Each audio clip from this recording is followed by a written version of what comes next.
สวัสดีครับผมอาร์ตอรุณวิทย์นะครับวันนี้ผมมี Tech Effect นะครับสำหรับ Premiere Pro เวอร์ชัน2021นะครับผมซึ่งตัวนี้ Tech Effect นี้นะครับมีทั้งหมด21แบบด้วยกันนะฮะส่วนมีเอฟเฟกต์อะไรบ้างนะครับไปดูกันเลยสำหรับ Tech Effect 21 แบบนะครับผมเวอร์ชันนี้นะครับเป็นไฟล์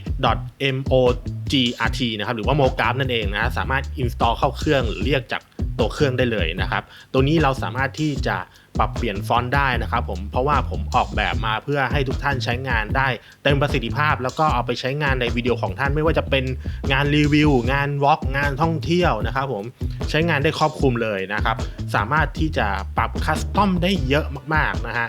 รวมถึงทั้งมีเอฟเฟกต์ต่างๆครับที่สามารถที่จะเปิดปิดนะครับผมถ้าท่านไม่ต้องการที่จะใช้2 สีนะครับ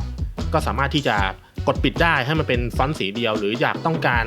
จะเปิดเป็นคลื่นเอฟเฟกต์ก็สามารถเปิดปิดได้เหมือนกันปรับระดับคลื่นได้ปรับทั้งสปีดคลื่นได้เหมือนกันนะครับและเรายังสามารถที่จะเปิดปิดนะครับเหมือนเป็นโกลเอฟเฟกต์ด้านหลังนั่นเองนะครับนี่เป็นลักษณะนี้สามารถเปลี่ยนสีได้เต็มที่เลย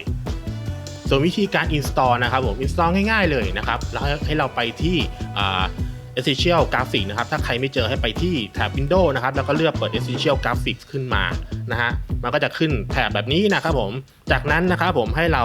ไปที่ขีด3ขีดนะครับข้างๆนะครับแล้วก็กดที่ Manage Additional Folder นะครับตรงนี้นะครับถ้าใครยังไม่มีนะครับให้เรากด Add ก่อนนะครับผม Add ขึ้นมานะฮะพอเรากด Add ปุ๊บให้เราเลือกไปที่โฟลเดอร์ของไฟล์นั้นๆนะครับที่ต้องการที่จะเปิดนะครับจากนั้นกด Open Folder นะครับมันจะเป็นลิสต์เข้ามาในโปรแกรมละเรียบร้อยทีนี้เรากดไปที่ Local นะครับผมนะฮะก็จะมีรายชื่อของตัวโฟลเดอร์ที่เราลิสต์เข้ามาเมื่อกี้นี้นะฮะทีนี้ก็จะมีเอฟเฟกต์เข้ามาแล้วนะครับประมาณนี้เลยนะถ้าใครยังไม่ขึ้นก็รอสักครู่นะครับให้โปรแกรมหรือเครื่องเนี่ยมันทำงานก่อนนะครับในนี้มีทั้งหมด21แบบนะครับผมส่วนวิธีการใช้นะครับผมวิธีการใช้นี่ง่ายมากนะครับก็คือเราแค่จับนะครับผมแล้วก็ลากคอมมาวางบนไทม์ไลน์ที่เราต้องการได้เลยนะฮะโปรแกรมก็จะทำการโหลดแล้วก็ create ไฟล์ขึ้นมานะครับส่วนวิธีการปรับแต่งนะครับผมให้เราไปที่ Edit นะครับผมนะฮะใน Essential Graphics นั่นเองเสร็จแล้วเราก็คลิกนะครับที่ตัวเอฟเฟกต์นั้นๆนะครับก็จะมีหน้าต่างขึ้นมาให้เราปรับนะครับมีทั้งปรับสีใส่ฟอนต์ปรับขนาดฟอนต์ทุกอย่างนะครับผมใส่มาให้ทุกท่านแล้วท่านสามารถที่จะปรับเป็นสไตล์ที่ท่านต้องการได้เลยภาษาไทยต่างๆนะครับไม่ลอยนะครับผม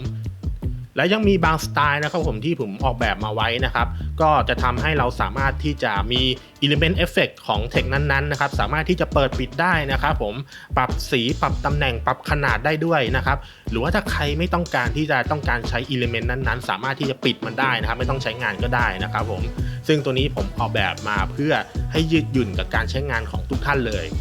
มาถึงตรงนี้แล้วนะครับผมทุกท่านอาจจะอยากได้ใช้งานนะครับเรามีตัวฟรีเวอร์ชันให้ทุกท่านได้ทดลองใช้นะครับผมสามารถดาวน์โหลดได้ที่คอมเมนต์ปักหมุดด้านล่างนะครับผมหรือว่า